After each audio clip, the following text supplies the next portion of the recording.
అందరికీ నమస్కారం అండి. ధనుర్మాసానికి చాలా విశిష్టత ఉంటుంది. ధనుర్మాసంలో వెంకటేశ్వర స్వామిని పూజించి పిండి దీపాలు వెలిగిస్తే కోటి జన్మల పుణ్య ఫలితం లభిస్తుంది. అలాగే త్వరగా కోటీశ్వరులు అవుతారు. ఎలాంటి కోరికైనా సరే వెంటనే నెరవేరుతుంది. మీ కష్టాలన్నీ తొలగిపోయి ఆ వెంకన్న చల్లని చూపు మీ కుటుంబంపై ఎప్పుడూ ఉంటుంది. కాబట్టి ధనుర్మాసంలో వచ్చే ప్రతి శనివారం కూడా వెంకటేశ్వర స్వామిని ఎలా పూజించాలి, పిండి దీపాలు ఎలా వెలిగించాలో ఈ వీడియోలో తెలుసుకుందాం. ముందుగా వీడియోకి ఒక లైక్ కొట్టి మా ఛానల్ని సపోర్ట్ చేయండి. ధనుర్మాసంలో వచ్చే శనివారం చాలా ప్రత్యేకత ఉంటుంది. ఎందుకంటే శనివారం అంటే శ్రీ మహావిష్ణువునికి స్వరూపమైన వెంకటేశ్వర స్వామికి ప్రీతికరమైన రోజు. కాబట్టి ప్రతి శనివారం నాడు ఇంట్లో దీపారాధన చేసే సమయంలో ఆడవారు ఇత్తడి ప్రమిదకు బదులుగా పూజ గదిలో పిండి దీపాలు వెలిగించండి. కాబట్టి ప్రతి శనివారం నాడు స్త్రీలు నిద్రలేచి పసుపు రంగు వస్త్రాలు ధరించి కాళ్ళకు పసుపు రాసుకొని శ్రీ వెంకటేశ్వర స్వామిని పూజించండి.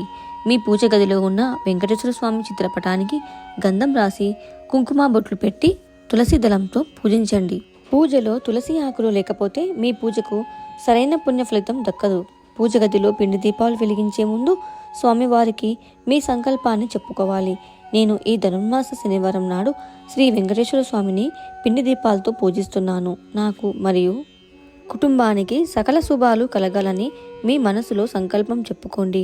మీ పూజ గదిలో ఉన్న వెంకటేశ్వర స్వామి ఎదురుగా 2 పిండి దీపాలు వెలిగించి దీపారాధన చేసుకోండి.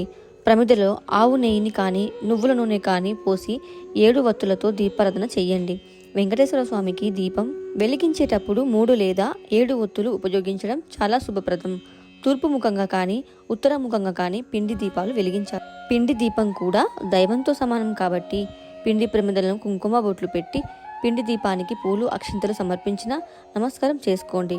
వెంకటేశ్వర స్వామికి నైవేద్యంగా బెల్లం పానకం మరియు వడపప్పును నివేదించాలి. అలాగే ఉద్యోగ ప్రయత్నాలు చేసేవారు గోధుమ పిండితో దీపాన్ని తయారు చేసి ఆవు నెయ్యితో దీపారాధన చేస్తే వెంటనే ఉద్యోగ అవకాశాలు వస్తాయి. ఈ విధంగా స్వామివారిని పూజిస్తూ వెంకటేశ్వర స్వామి అష్టోత్తరం లేదా విష్ణు సహస్రనామాలు చదవాలి లేదా తిరుప్పావై పానుషారాలు చదవండి. ఈ ధనుర్మాసంలో వచ్చే ప్రతి శుక్రవారం నాడు లేదా ప్రతి శనివారం నాడు పిండి దీపంలో ఆవు నెయ్యి మరియు 2 యాలకులు వేసి దీపం వెలిగిస్తే అప్పుల బాధలన్నీ వెంటనే తొలగిపోయి విపరీతమైన ధనకం కలిసి వస్తుంది. ఎంతో శక్తివంతమైన ఈ పిండి దీపాలను నేలపైన పెట్టకూడదు. తమలపాకు పైన కానీ ఒక ప్లేట్లో కానీ పెట్టి దీపాలు వెలిగించాలి. పిండి దీపాలు ఎలా తయారు చేయాలో ఇప్పుడు తెలుసుకుందాం. కొత్త బియ్యం పిండిని లేదా గోధుమ పిండిని తీసుకొని అందులో కొద్దిగా పసుపు బెల్లం తురుము వేసి కొన్ని ఆవు పాలు పోసి చపాతీ పిండిలా మెత్తగా కలపాలి. ఈ పిండితో దీపాలు తయారు చేసుకోండి. పూజలో వెలిగించిన పిండి దీపాలు కొండెక్కిన తర్వాత ఆ పిండి ప్రమిదలను ఆవులకు కానీ చీమలకు కానీ ఆహారంగా వేయేస్తే చాలా మంచిది. ఇలా చేయడం ద్వారా అన్నదానంతో సమానమైన పుణ్య ఫలితం లభిస్తుంది. ఈ విధంగా ధనుర్మాసంలో వచ్చే శనివారం నాడు పిండి దీపాలు వెలిగిస్తే అనంతమైన ధనవృద్ధి, స్థిరాస్తులు పెరుగుతాయి. అప్పుల బాధ నుంచి త్వరగా విముక్తి కలుగుతుందని అని నమ్మకం. అలాగే సంతానం లేని వారికి సంతానం ప్రయోగం, అలాగే వివాహ ప్రయత్నాలు చేసేవారు వెంకటేశ్వర స్వామిని దేవాలయంలో పెసరపిండితో దీపం తయారు చేసి నెయ్యితో దీపం వెలిగించి 11 శనివారాలు చేస్తే వివాహంలో వచ్చే అడ్డంకులన్నీ తొలగిపోయి మీకు మంచి జీవిత భాగస్వామి దొరుకుతాడు. గోదాదేవి తులసి వనంలో పెరిగిందట. కాబట్టి ఈ ధనుర్మాసంలో తులసి కోటను పూజించేవారు తులసి కోటలో పిండి దీపాలు వెలిగించి ఈ ధనుర్మాసంలో ఎక్కువగా దీపాలు వెలిగించండి. వివాహ ప్రయత్నాలు త్వరగా వస్తాయి. ప్రతినిత్యం పిండి దీపాలు వెలిగించడం కుదరకపోతే మట్టి ప్రమిదల్లో దీపారాధన చెయ్యండి. ధనుర్మాసంలో వచ్చే ప్రతి శనివారం రోజున మరి శుక్రవారం రోజున పిండి దీపంతో లేదా మట్టి దీపంలో కొబ్బరి నూనె పోసి తామర వత్తులతో దీపం వెలిగించి లక్ష్మీదేవిని పూజిస్తే మీ భర్త ఆదాయం విపరీతంగా పెరుగుతుంది. అలాగే ధనుర్మాసంలో వచ్చే ప్రతి శుక్రవారం సాయంత్రం సూర్యుడు అస్తమించే సమయంలో మీ ఇంటి గుమ్మం ముందు 2 మట్టి దీపాలు వెలిగించండి. ఈ దీపం కాంతులతో లక్ష్మీదేవి మీ ఇంట్లోకి అడుగు పెడుతుంది. రావి చెట్టులో త్రిమూర్తులు నివసిస్తారు. బ్రహ్మదేవుడు, విష్ణుమూర్తి, పరమేశ్వరుడు రావి చెట్టులో కొలువై ఉంటాడు. కాబట్టి ధనుర్మాసంలో తప్పనిసరిగా రావి చెట్టు కింద దీపారాధన చేయండి. అలాగే రావి చెట్టుకు ప్రదక్షిణలు చేయడం, రావి చెట్టుకు నీళ్లు సమర్పించడం ఇలాంటివి చేస్తే త్రిమూర్తుల ఆశీర్వాదం మీ కుటుంబంపై ఉంటుంది. ఈ ధనుర్మాసంలో ప్రతి ఒక్కరు కూడా ఇంటి ముందు ముగ్గులు వేసి ముగ్గు మధ్యలో దీపం వెలిగిస్తే కూడా చాలా మంచిది. అలాగే వెలిగించిన దీపాన్ని పూలు, పసుపు, కుంకుమలతో అలంకరించి పూజించాలి. పిండి దీపంలో పంచభూతాలు ఆరాధన దాగి ఉంది. దీపం చేసే పిండి భూమితో సమానం కాబట్టి కలపడానికి ఉపయోగించే నీరు బదులు జలదీపం యొక్క జలాగ్ని జ్వల వెలగడానికి సహకరించే గాలి, వాయువు ఇక దీపం నుంచి వచ్చే ప్రదేశం ఆకాశం కాబట్టి పిండి దీపం వెలిగించడం ద్వారా పంచభూతాలను పూజించినంత పుణ్యం వస్తుంది.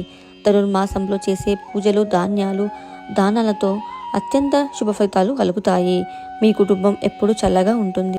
ఈ ధనుర్మాసం నెల రోజులు దేవతలకు ఒక బ్రహ్మ ముహూర్త కాలం కాబట్టి ధనుర్మాసం నెల రోజులు ఉదయం బ్రహ్మ ముహూర్తంలోనే నిద్రలేచి ఇంట్లో దీపారాధన పూర్తి చేసుకొని ఈ ధనుర్మాసంలో ఎవరైతే ఉదయాన్నే లేచి దీపం వెలిగిస్తారో వాళ్ళ ఇంటికి అష్టైశ్వర్యాలు అలాగే లక్ష్మీ కటాక్షం కలుగుతుంది.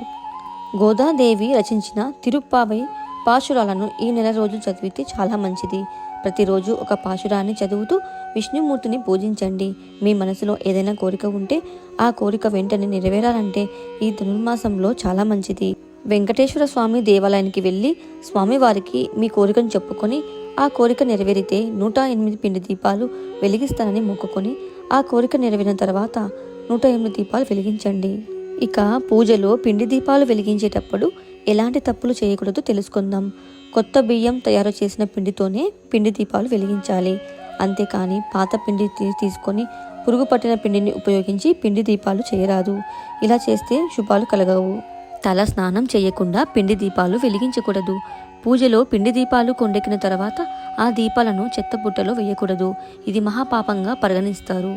నీటిపై ధనుర్మాసంలో వచ్చే ప్రతి శనివారం నాడు వెంకటేశ్వర స్వామిని పూజించి ఇలాంటి శుభ ఫలితాలు తెలుసుకోండి.